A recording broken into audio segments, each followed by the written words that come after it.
we design and develop products for operators and platform providers. So we essentially help them get through their product roadmaps. Think of New York, and like I said, Mark is running our operations there. Frank Sinatra once said, if you can make it there, you can make it anywhere. It seems like the period of like the so-called grey market and products is slowly moving to maybe just regulated versus black, so black and white essentially. Any last thoughts? Before you say ready for your third appearance, you're gonna make it good because you're our first. Leave it with a teaser. Yeah. Hello, and welcome back to another episode of Sports Betting Conversations. Today we're joined again by Paddy Casey, CEO of the unit. Paddy, welcome back. It's been almost 2 years since we last spoken. We've heard a lot has changed. Tell us a little bit about the unit to give people a quick refresher and let us know what's happened since we last spoke. Yeah, thanks, Russell, and good to see you and Kevin again. We celebrated our 7th birthday as the unit in early July. We've kind of evolved from what we were when we started back in 7 years ago. We had a small office with no heating, just a bit of cold water and 4 staff. And flash forward to today, we've almost 100 people across various locations with offices in Ireland, Moldova.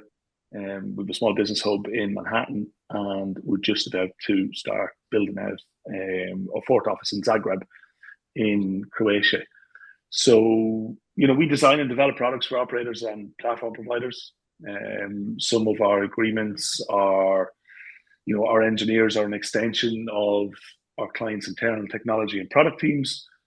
So we essentially help them get through their product roadmaps. In other cases, we are used to build specifically siloed products that fit into a wider product portfolio and mix. We don't really have a preference. We just like building products for the industry. Some of our clients have teams of 4, other clients have teams of 26. So it's been a busy couple of years since we last spoke. Excellent, thank you for that. And you've grown significantly, and that's great news. Like, what drove the growth of the company? I assume the quality that the unit produces has a lot to do with it, but were there any factors in the market that can help drive your expansion? Yeah, so the kind of story dates back to about 2015. Sorry, I should know that because it's the year I got married, which is almost 10 years now.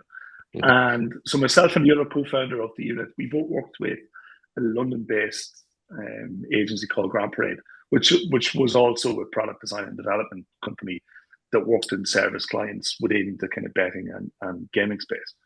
And we've been on a journey to build world-class product for the industry. No one's kind of done that with the scale and capability of Grand Parade yet, I would say. And it's kind of come full circle because the GP relationship, that company was run by a guy called Andy Clarkson, who's now coincidentally our chairman. So it's kind of come full circle in the last 10 years. But it's a big world in the industry. Obviously, the US is a hot topic, and we're doing lots of work in the Americas, so North and South America. And we're doing some work in New Zealand, Europe, Africa. So we're still across, I think, 5 or 6 continents now. So it's a really good time to be involved in the industry. Yeah, for sure.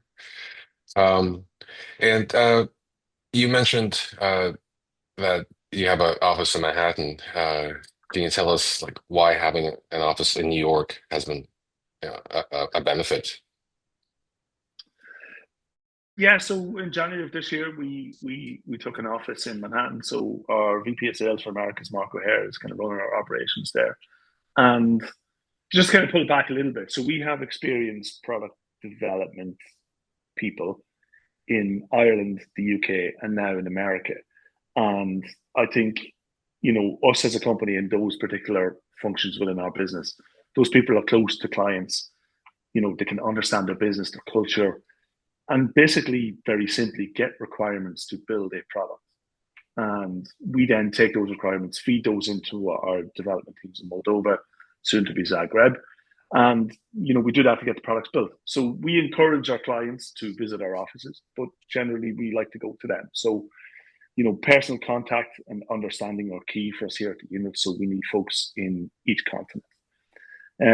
I think the US as a whole, obviously having an office and an underground presence in New York gives us a great opportunity to touch base regularly with our clients there, and to strategize future product initiatives. So in the last couple of years, we've been very happy to work with clients in the US, Canada, South America.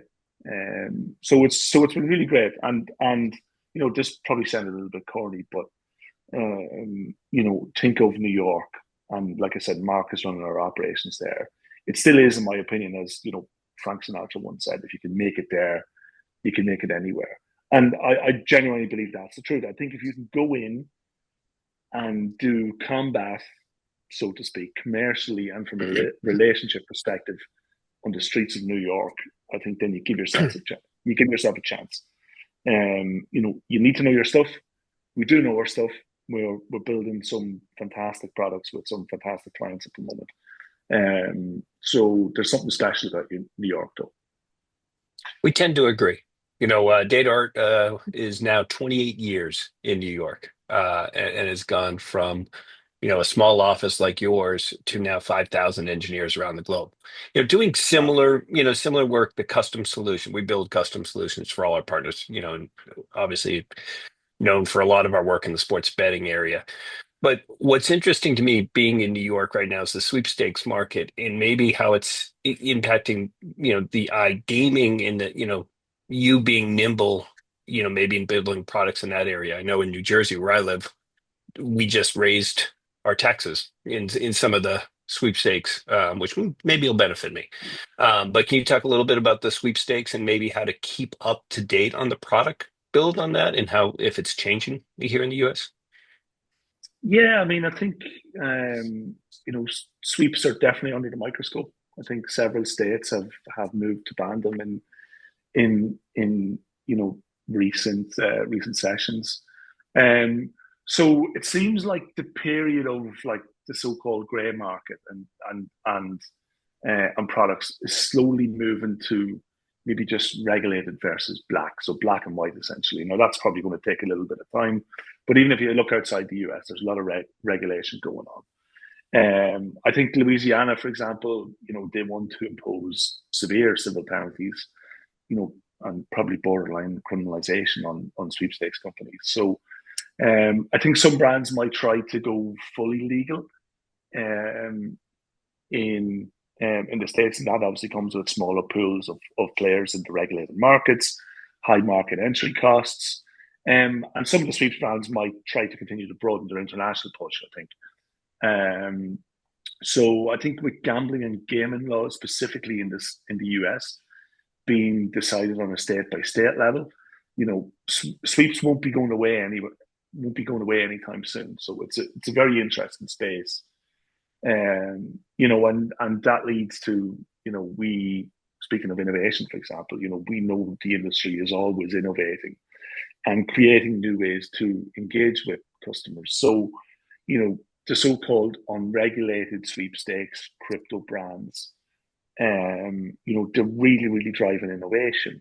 And we're at the forefront of innovation here at the unit, and we're working on, some crypto exchange stuff, loyalty and gamification products, and we're working on several sweepstakes brands as well. So it's a very interesting space for sure, and both from a legal landscape and from a product innovation perspective. That's interesting. Like, if a certain product is disallowed in one of the states, like why are they being Louisiana, for example, like so aggressive with penalties? Like if they don't allow sweepstakes, okay, you can't deploy sweepstakes there. Are companies like trying to find? I'm not saying any of your clients, but are companies trying to find ways to kind of get around some of those gray areas? Because we've seen that, with fantasy, we've seen that with like prize picks, right? I mean, is it gambling? Is it not gambling? So just that kind of classic.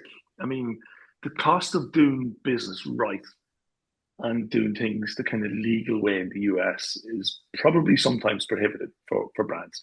So unregulated products like sweeps and even prediction markets, will always be very attractive to both companies and consumers alike. So if you take like prediction markets, and they're a very interesting case, as that particular, that involves a mix of, the legal battle. So as you say, is it gambling? Is it not gambling? I think this morning there was rumors of DraftKings, gearing up to buy, a prediction company, FanDuel and Flutter. They already have that experience, given that Betfair is the most mature exchange product on the planet, essentially. Now, you look at kind of DraftKings and FanDuel, they wouldn't necessarily potentially need a prediction or an exchange product in the states where sports are operational, because it's a non-parlay based product. But if the CFTC were to regulate at a federal level, that would give those brands, and all brands, the ability to offer exchange and prediction access in all 50 states, and that would be absolutely huge. And I think a place where, if that happens, I think if there's some kind of an SGP product, which the American consumer, they love those products. If there's an SGP exchange prediction product, that sounds like a really good place for these operators to start innovating, I think.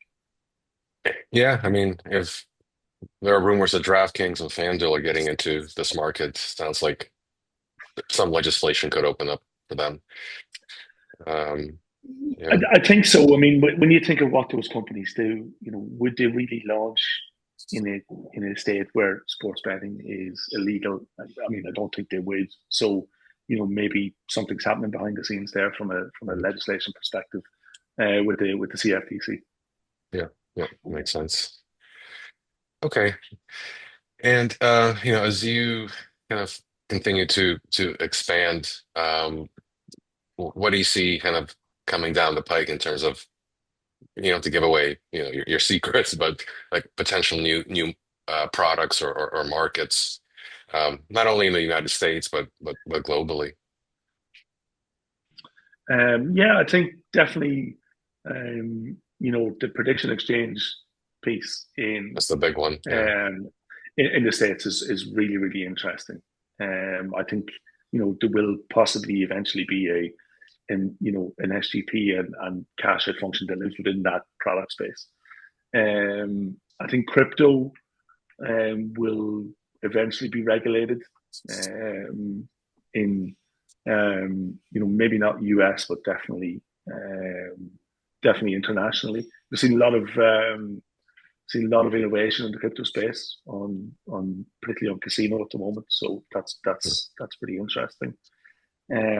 So yeah, it's a good time for companies like ours to be involved and chatting to operators about different product innovations, because we're a product house essentially, and we've worn product hats our whole life. So seeing some of the new product initiatives from our clients is that really gets our juices going.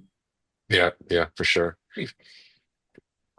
It's interesting when you talk about that, the way the unit, what I've always thought was interesting about the unit is the way you approach going to market, with your, your marketing chops. How are you looking at the trends for iGaming, especially here in the, how nimble can you be to start a product development and go, oh, wait a second, we have to scrap that and move on because we're seeing a new trend, when you're working with a brand, on how quickly you can innovate on a game or what you're seeing as far as what people are playing? Yeah, I think the good thing about the US in particular is, the most important stakeholder in all of this is the customer, and Right. and treating the customer as a stakeholder. So listening to them. There's always an argument, obviously, that market research can you can listen to it too much, but I think that's what matters here is the consumer. So like brands like FanDuel, DraftKings, Bet365 and Fanatics in particular are really doing some innovative pieces around loyalty, and omni-channel, omni-product. So yeah, really putting your consumer at the heart of what you're doing. I think we can come in, like I said, in terms of working in several ways. In terms of are we an augmented extension of an internal development team? Are we a silo team maybe working on something interesting outside of that kind of core product portfolio and mix? But I think certainly where we add real value is we've been building products in the space for 7 years as the unit, but as a core group of senior people here. We all come from the industry, so we've worked right across casino, loyalty, CRM, sports betting, trading, free to play. So we're always happy to throw our ideas into the into the mix. And going back to how you've grown globally, you explained clearly why New York is strategically advantageous. Are there other locations that you see that are also where you're strategically positioned? Yeah, I think the Americas are really interesting. So we're doing a good bit of work in South America with several companies there. So having kind of boots on the ground in kind of North South America is really important for us.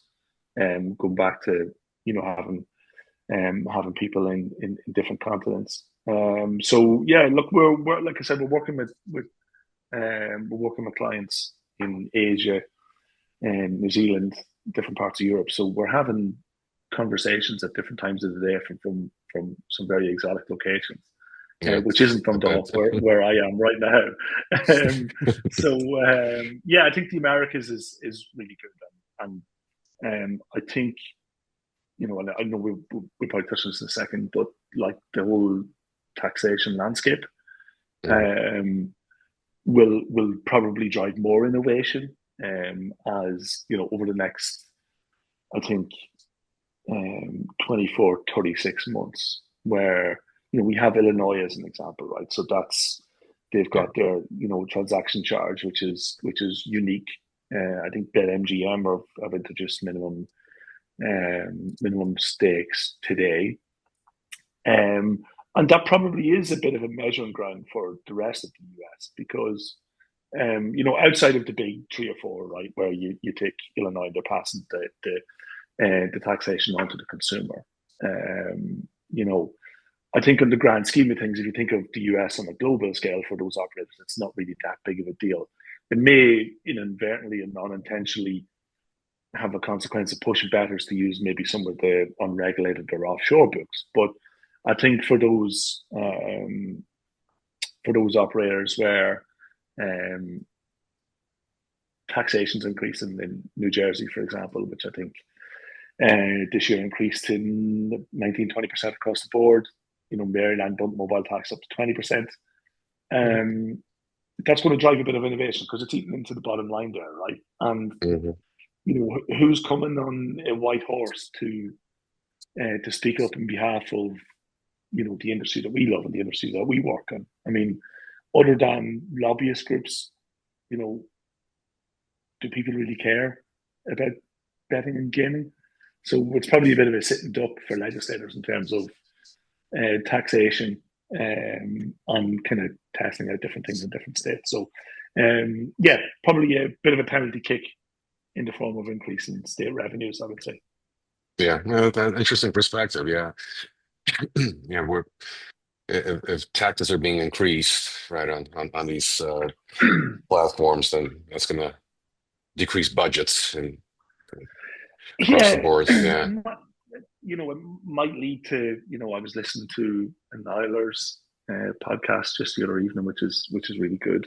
And some operators might try to add some additional margin into SGPs or into their trading book. So I think there will be some form of there will be some form of innovation. Sorry, from a product perspective, and hopefully that's good for the consumer. Because yeah. Interesting.